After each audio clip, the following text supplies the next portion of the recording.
yarashwe inshuro nyinshi ntiyapfa, yarokotse mine yahitanye abantu 12 yaramaze gukiza. Yarwanye kuva mu birunga kugeza i Butare, ayobora ingabo z'u Rwanda muri Mozambique, ariko amaherezo imbwa y'uburwayi iramutwara. Ariko hari icyo abaturage batamenye, maze umugaba mukuru w'ingabo mu gihe cyo 1991 mu rugamba rwo kubohora igihugu azana intwaro nshya ku myaka 22 gusa. Uyu ari mu basore bato bahawe machine gun Jean Kambanda ko akarago agomba kugatura Zaire. Uwo nta wundi ni Lieutenant General Innocent Kabandana. Tutisa ya None TV ni mugezano bwa mbere, ngaho kandi subscribe kugira ngo ibiganiro bitaha bizaza bisubiza ibibazo wibazo. Nitwa ikaze. Aribacumura nyuze kagitu, aribacumura inyibuza pariki. Ibihe byiza kuri wo guteranira kuri uyu muyoboro wa YouTube buri munsi ugamije kunguka amateka y'u Rwanda, cy'umwihariko kuri ishene ya YouTube Isa ya None TV. Nkuko bisanzwe rero dutangira twibaza ikibazo ariko tugasoza tugisubije. Nk'ibisanzwe amateka menshi y'urugamba rwo kubohora igihugu akibazwaho byinshi, ariko bitarimo amasasu, ibitero bikomeye n'imirwano y'amasaha menshi. Ariko hari ikibazo abantu benshi bakomeje kwibaza na bugingo n'ubu n'uyu munsi: ese ni gute ingabo za RPA zashoboye gufata ibigo bikomeye nka Kanjepe, Camp Kigali ndetse na Kacyiru, kandi bamwe mu basirikare ba FARI bahunze ntawo bakozeho? Mbese ibi twita kwemera icyaha, maze koko waba uri mu rukiko ukazamura ikiganza uti bwana procureur, burya mwiruhira ubusa ninjye wabikoze. Ibi rero byatumye nibaza kugira ngo ingabo za FARI, ingabo za Habyarimana zemere kuzamura ukuboko mu rukiko. Byagenze bite? Byabaye ryari? Ngaho rero nimba wibaza iki kibazo nkuko nanjye nakibajije, niza amasegonda make maze ngusubize iki kibazo. Ariko wowe turi bubane muri iki kibazo ku musozo, igihe nazengurukaga inzu ndangamurage zivuga amateka y'u Rwanda, naje kukubonera ifoto y'umunyabigwi wacu, intore cyane izirusha intambwe, ubwo yinjiraga mu mujyi wa Kigali n'abana b'u Rwanda nyuma y'imyaka isaga gato 30 bari ishyanga, maze bongera bisanga mu rwababyaye. Nkuko amateka bivuga, Kigali muri Mata 1994 yari irindwa bikomeye cyane. FARI yari ifite ibirindiro bikomeye mu misozi nka Rebero, Jari, Kanombe, Camp Kigali, Kanjepe, Kami na Kacyiru. Ariko Afande PC, nyakubahwa Perezida Paul Kagame w'u Rwanda, ntabwo yahisemo guhita yohereza abasirikare be mu mirwano y'imbona nkubone, ahubwo yakoresheje strategy yo guca intege umwanzi buhoro buhoro mbere yo gufata umutima wa Kigali. Intambwe ya mbere ikomeye yabaye ku 12 Mata 1994 ubwo batayo ya gatatu ya RPA y'abasirikare 600 bari bakambitse muri Senide. Iyi ni batayo yari iyobowe n'umunyabigwi cyane, intwari cyane. Ni batayo yarizwe ku izina rya Rukaga, yari iyobowe cyane n'umunyabigwi Runigababisha, Afande Charles Kayonga. Rebero yari ingenzi cyane kuko yari yitegeye Kigali yose, kandi yariho ibirindiro bikomeye bya FARI, ingabo za Habyarimana. Ifatwa ryayo cyabaye igihombo gikomeye ku ngabo za FARI. Muri icyo gihe Afande PC, cyangwa se umwite Papa Charlie, kuko niwe wari ku ruhembe rw'umuheto, yakomeje kuyobora urugamba ari hafi y'ingabo ze, atekereza uko umwanzi yacibwa intege aho kurwanisha imbunda n'amasasu. Nyuma yaho kuwa 22 na 23 Gicurasi, ingabo za RPA zafashe Kanombe n'ikibuga cy'indege cya Kigali.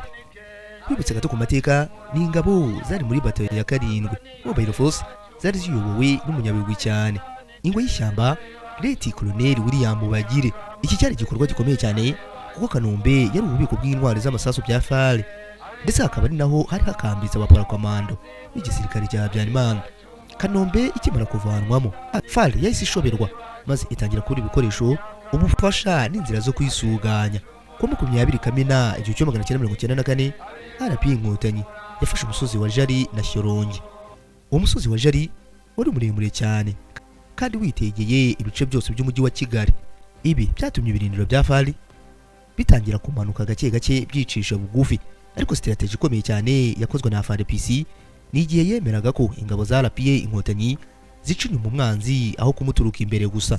Rero abayobozi ba FARI nibwo batangiye gucanganukirwa ubwa kagakino kagira gati n'indonze. Mu rugamba rwo gufata Gitarama, batayo 157 yari iyobowe n'umunyabigwi cyane Afande Fred Bingira, ndetse na batayo 101 yari iyobowe na Afande Muhire Charles. ndetse na batayo ya 59 yari iyobowe na Afande Ngoga. Bashyize hamwe maze bakora ubutatu bukotanyi, maze bibwira umwanzi koko. Babanje gufata Runda, nyuma bafata Gitarama, aho guverinoma yari yisi y'abatabazi yari yahungiye yari iyobowe na Jean Kambanda. Iyo strategie yo guca inyuma umwanzi ni imwe mu zahungabanyije FARC cyane kuko yisanze igoswe impande zose, maze abahanga mu by'intambara batangira gufata ikarita ngo barebe iby'urwo rugamba rw'inkotanyi. Cyakoze mu mbuto we yabibwiwe n'ingabo ze ubwo zatahaga zibara urwo zibonye u Rwanda. Hagati aho Kanjebe na Kami na Kacyiru byo ntabwo byahise bikurwamo, ahubwo RPA yahisemo kubishyira mu kato, ubwo umurwayi ushyirwa mu kato kugira ngo adakwirakwiza indwara. Mederiti Bashabana, umuhanga akaba n'umusesenguzi mu by'intambara, yavuze ko abasirikare ba FARC bahize muri Kanjebe kugeza ubwo ubwabo bashatse aho banyura bagahunga. Ku 21 Mata, Kami na Kacyiru byari bimaze gutabwa nta mirwano ibayeho, maze FARC koko yimanukira uw'abafare. Ibi byose byagaragaza ko FARC yari amaze gutsindwa mu mutwe mbere yo gutsindwa ku rugamba rw'amasasu. Hanyuma rero haza urugamba rwa nyuma rwafashwe nk'igisubizo cya byose, ifatwa rya Kigali. Kuwa 4 Nyakanga 1994 saa 12 za mu gitondo, izuba rirase Rwanda, ingabo za RPA zatangiye igitero cya nyuma ku musozi wa Kigali ziturutse mu byerekezo bitandukanye nk'uko byari byateguwe kandi bikagenwa n'umuhanga mu by'intambara, akaba umuhanga mu by'ubutasi Afande Peace. Nyuma y'amasaha hafi 3 gusa, ahagana saa 4 za mu gitondo, ibirindo bikomeye bya FARC byari byamaze gutsindwa isi yose bireba. Abahanga mu by'intambara ndetse no gusesengura, uwo wari umusumari wa nyuma mu isanduku y'uburuhukiro bwa FARC.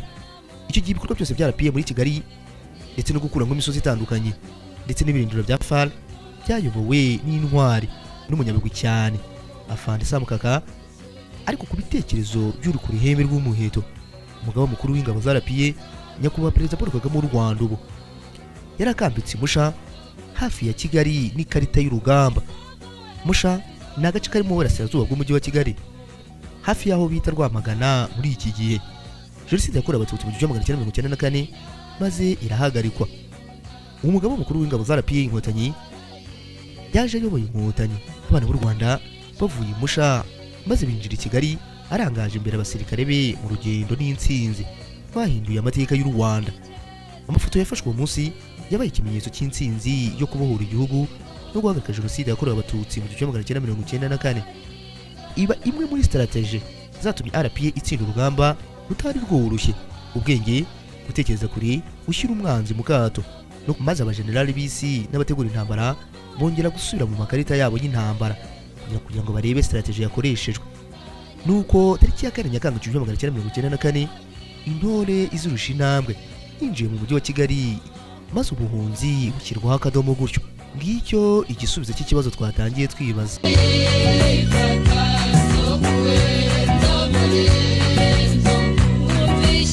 Rero ibitekerezo bivuga u Rwanda by'umwihariko ku ntwari zacu turabyakira nk'ibisanzwe. Rero twajagajaza inkangara ni mu bitekerezo byanyu.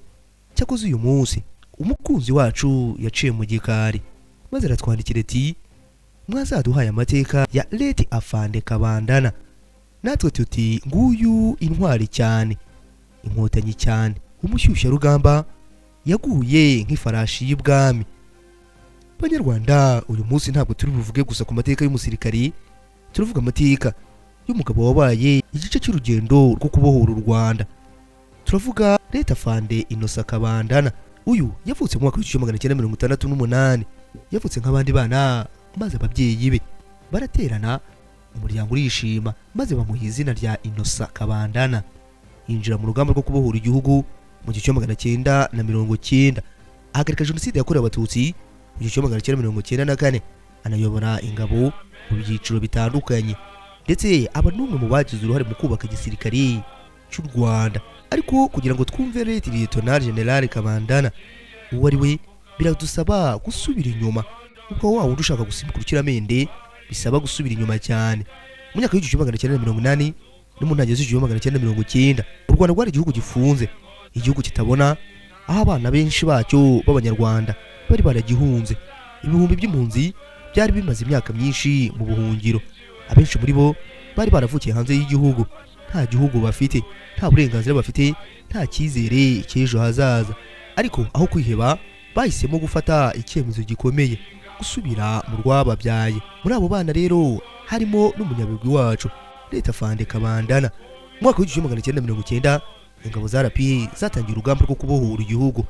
Urwo rugamba rwatangiye ku manywa y'ihangu, rutangizwa n'abagabo intwari cyane bari bariyemeje kwitangira igihugu cyabo, bone nubwo byari gusaba gutanga amaraso, bayobowe n'umunyabigwi cyane Leta Major General Fred Gisa Rwigema, afatanyije n'intore zirusha intambwe nyakubahwa Perezida Paul Kagame w'u Rwanda ubu. Icyo gihe kandi bagaterwa ingabo mu bitugu. Iruhande n'uburyo hari Leta Major Peter Bayingana, Leta Major Christophe Munyenyezi n'abandi bakamandazi benshi bakomeye. Ariko icyo gihe n'uwo munsi amahirwe yo gutsinda yasaga nk'adashoboka cyane. Ingabo za Habyarimana zari zifite ibikoresho byinshi, zishyigikiwe n'Ubufaransa ndetse na François Mitterrand, perezida w'igihugu cy'Ubufaransa icyo gihe. Mu gihe RPA yafite abasirikare bake cyane, ibikoresho bike n'ubuzima bugoye cyane. Ariko hari icyo bari bafite umutima umwe, kandi muri uwo mutima harimo Leta Afande Kabandana. Yari umwe mu bari bari imbere cyane. Mu ntangiriro z'urugamba Leta Kabandana yari umwe mu basirikare bato ariko bafite umurava udasanzwe. Yarwanye mu bice bitandukanye, by'umwihariko mu kubohora igihugu: Kiyombe, Cyanika, Muremure, Ruhengeri no mu Birunga. Icyo gihe yari ari muri Mike Battalion, yari iyobowe n'umunyabigwi wacu Afande Bingira, ndetse bagakorana bya hafi Bravo Battalions. Izi battalions zari zikomeye cyane muri RPA mu rugamba rwo kubohora igihugu. Zakoraga ama operations atandukanye akomeye yo mu misozi ndetse no mu mashyamba. Abasirikare benshi bavuga ko urugamba rwo muri ibyo bice rwari rubi cyane: inzara, imbeho, kubura ibikoresho, ndetse no kuba bari bafite amasasu make kandi umwanzi afite ibikoresho byinshi. Tariki 21 na 22 Ukuboza 1990 RPA Inkotanyi yagwabweho igitero gikomeye cyane ahitwa Nkanda muri Kiyombe. Kumva inkuru nk'izi rero z'urugamba rwo kubohora igihugu uba wumva neza neza nka za filime z'Hollywood. Ariko oya, ntago ari byo. Uyu mwaka muri ibi bice RPA yigeze kugera mu misozi ibiri, maze bari bananuye koko bashonje, maze biyemeza kujya inama bati: mwege muri hakuno muye mucunga, naho twebwe reka tube dufasha agatotsi gato. Gusa ntabwo byakunze icyo gihe kubera umunaniro. Abo hakuno nabo baje gufatwa n'agatotsi barasinzira. Ibi byaje gutuma umwanzi abagwa gitumo, maze ingabo za FARC kuko zibiraramo barimo birwanaho bahunga. Niho hatangiye kugaragarira ubutwari bw'intwari yacu Leta Afande Kabandana, aho buri wese asohoka mu gihuru n'imbunda ye ya machine gun, maze atangira kurengera bagenzi be. Muri icyo gihe rero bakoraga imishwaro. Muri bwo bwa mbere Leta Kabandana yarashwe, ariko ntiyapfuye. Umwanzi yari mwinshi kuko abasirikare ba FARC bari hagati ya 900 n'igihumbi, mu gihe Inkotanyi zari hagati y'180 na 200 gusa. Gusa ntabwo batsinzwe. Muri uko gutungurwa n'umwanzi ni naho intwari yacu Leta Afande Musemakweri yarasiwe bwa mbere. Mu buhamya butangirwa kuri iyi ntwari, Afande Bingira yigeze kuvuga ko umuntu apfa igihe cye cyageze. Ati uwo munsi hari benshi bapfuye, ariko Kabandana arakomereka, arakira, agaruka ku rugamba. Hano abantu benshi batangiye kubona uyu musirikare ko yari afite ubutwari budasanzwe. Muri Gicurasi 1991 abayobozi ba RPA bahaye Bravo na Mike Battalion machine gun 10 zikomeye cyane zari zigezweho ku rugamba n'umugabo mukuru w'ingabo Afande Peace. Ubwo yari ageze ku rugamba agasanga hari byinshi byangiritse, maze akemeza kuzana izi ntwaro kabuhariwe mu kudimba hasi. Izo mbunda zatwawe n'abasore bafite discipline, abakomando bakomeye cyane kandi bafite imbaraga n'ubwitange. Gusa igitangaje muri abo bantu habonetsemo umwana muto cyane wari ufite hafi imyaka 23. Leta Afande Kabandana nawe yahawe iyo ntwaro. Kuko bivugwa na Afande Bingira, yavuze ko icyo gihe aribwo yamumenye neza. Aha rero nubwo umugaba mukuru w'ingabo Afande Peace yafataga icyemezo cyo gukura ingabo mu Birunga zikajya gufunga umupaka wa Rusumo watandukanyaga u Rwanda na Tanzania. Ni nyuma yo gufata ikarita y'urugamba maze ayihuza n'u Rwanda kugira ngo muri kuntu yibwira FARC aturutse mu misozi. Kabandana rero nawe ari muri abo bajyana, ariko bafite n'intwaro shyashya kuko yari yahawe machine gun. Icyo gihe rero intwari yacu umugabo cyane, ibikorwa bye nubwo byatangiye kuzamuka, maze koko atangira kuzamurwa mu mapeti. Muri icyo gihe muri ako gace niho yaboneye ipeti rya Caporal. Mu mwaka w'1994 u Rwanda rwinjiye mu bihe bikomeye cyane. Jenoside yakorewe Abatutsi mu 1994 iratangira. RPA itangira urugamba rwo guhagarika ubwicanyi. Leta Afande Kabandana yari kumwe na Afande Bingira kuva mu Mutara kugeza i Butare. Aha niho izina rye cyakomeje gukomerera maze rikagaruka mu mitwe y'abahigwaga mu 1994. Yari umwe mu basirikare bagaragara imbere cyane ku rugamba batabara abaturage. Reka nkujyane mugezi ka Rubamba aho yagaragaye cyane ateruye uruhinja rwari rwarokotse ubwicanyi rwatemaguye mu maso. Iyo foto yaje kuba kimenya bose kubera uyu munyabigwi wacu. Ni ifoto yagaragazaga ubutabazi bwa RPA Inkotanyi mu 1994 by'umwihariko mu rugamba rwatwaye imyaka isaga 4. Ariko hari ikindi gikorwa gikomeye cyane umunyabigwi wacu yagaragayemo mu Bugesera ku Ruhuha. Leta Kabandana afatanyije n'abanyabigwi batandukanye nka Afande Mubaraka Muganga aho yatwaye imodoka ya Daihatsu maze arokora abahigwaga basaga 12, ariko agaruka mu muhanda Ntemba Nyanza. Imodoka yakandagiye mine yari yatizwe n'ingabo za Habyarimana FARE maze iraturika, abo yari arokoye bose basiga ubuzima. Cyakoze we uwo munsi Imana ikinga ukuboko ararokoka. Reka nkwibutse ko uyu munyabigwi wacu intwari cyane, inkotanyi cyane, yabarizwaga mu mabataliyoni yari yakomeye mu rugamba rwo kubohora igihugu. Bataliyoni aho zatambukaga benshi basigaraga batsivugwa ibigwi, baba barokorwaga ndetse n'umwanzi.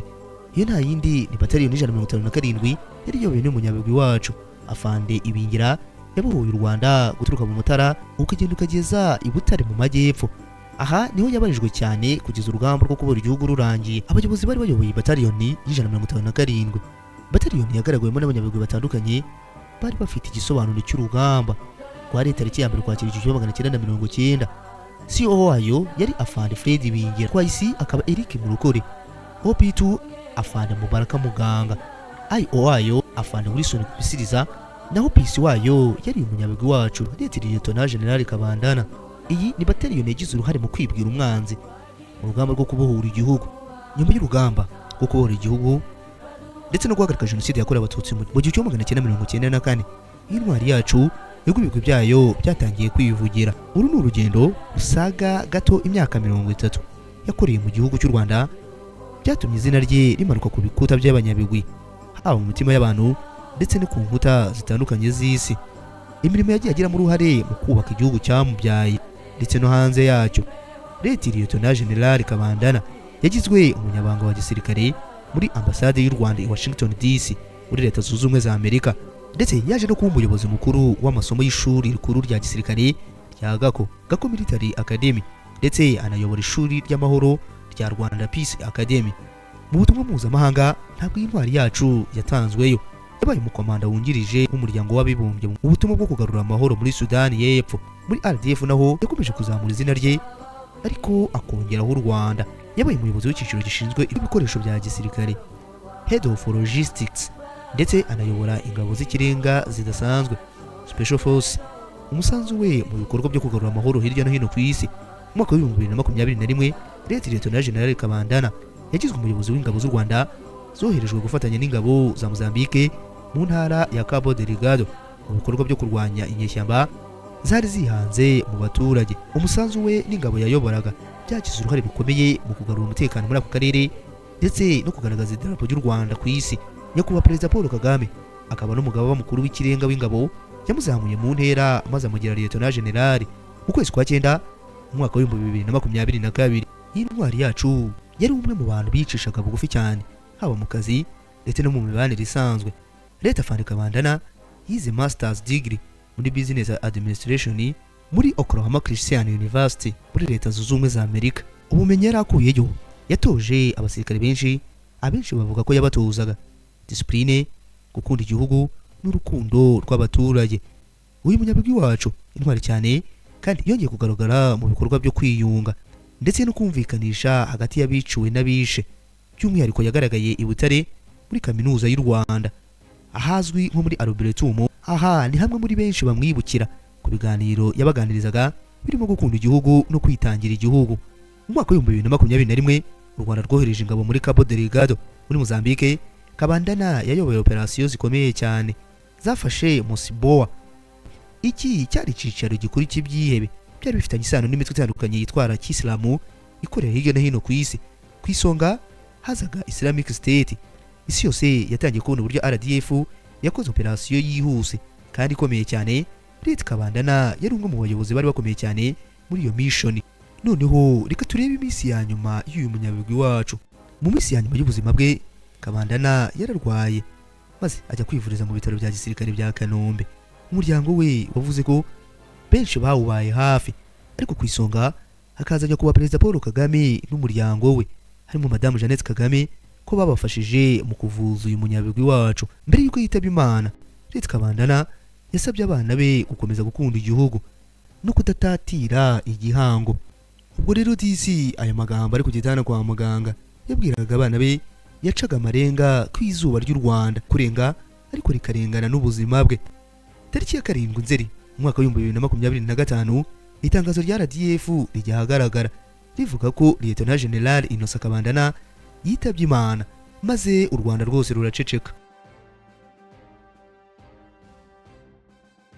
Bukeye bwaho rero abasirikare, abaturage nibwo batangiye urugamba rwo gutangira kwibuka iyi ntwari. Noneho reka turebe umurage yasigiye u Rwanda by'umwihariko n'urubyiruko. Banyarwanda n'urubyiruko rw'u Rwanda, iyo twibutse Lieutenant General Innocent Kabandana ntabwo tuba twibuka umuntu gusa, tuba twibuka urugendo rw'ubuzima bwuzuye, urugendo rw'ubutwari, kwitanga, kurwana ku gihugu no gukunda abanyarwanda kugeza ku musozo. Ni urugendo rugaragaza ko umuntu atapfa gusa ahubwo asiga umurage. Leta Kabandana yasize byinshi kuruta amazina. Yasize ubutwari bwo guhagarara ku kuri, umutima udatinya urugamba, urukundo rw'igihugu rutagira imbibi, n'urugendo rw'umusirikare w'umwuga wubaka udasenya.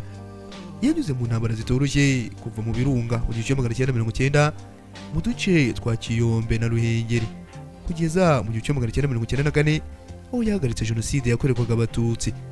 Mu butumwa mpuzamahanga muri Mozambique no muri Woni yarwanye intambara nyinshi, arokoka amasasu menshi, arokoka ibitero bikomeye. Urubyiruko none uyu munsi umupira uri mu biganza byacu.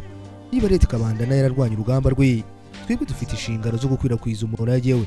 Dukore neza, dukunda igihugu, twubake ejo hazaza, twubaha amateka, kandi twibuke ko intwari ntipfa ahubwo ihinduka urumuri rw'abasigaye.